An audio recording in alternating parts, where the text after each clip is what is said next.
আজি শাওণ মাহৰ তৃতীয়টো ৰবিবাৰ।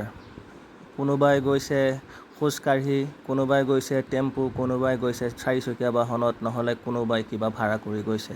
কিছুৱে আকৌ ভাগৰ জিৰাবলৈ বাটৰ কাষতে অলপ জিৰণি লৈছে।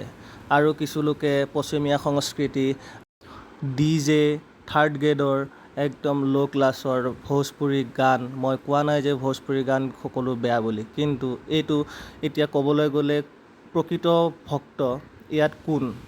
খোজকাঢ়ি যোৱাজন, খোজকাঢ়ি অহাজন, নে গাড়ী মটৰত উঠি এনেকৈ মাতাল হৈ উৎপাত কৰি যোৱা ভক্তকেইজন?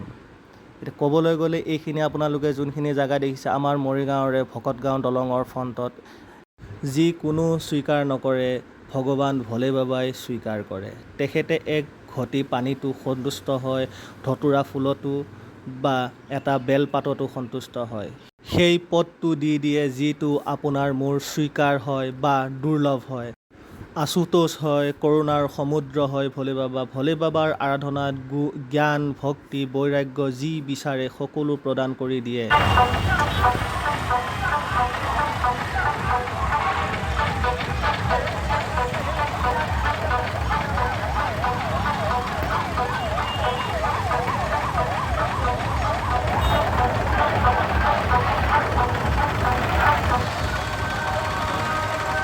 যি হৰিৰ ভক্ত হয় হৰৰ ভক্ত হ'বই, আৰু যি হৰৰ ভক্ত হয় তেখেত হৰিৰ ভক্ত হ'বই লাগিব। কোনোৱে ভগৱান হৰিক নিন্দা কৰি হৰৰ পূজা কৰিলে নহ'ব, কোনোৱে ভগৱান হৰক নিন্দা কৰি হৰিক পূজা কৰিলে নহ'ব। বাৰু এইখিনি কথা আপোনালোককে এৰিছোঁ, মই শুদ্ধ কৈছোঁ নে ভুল কথা কৈছোঁ কমেণ্টৰ দ্বাৰা জনাব।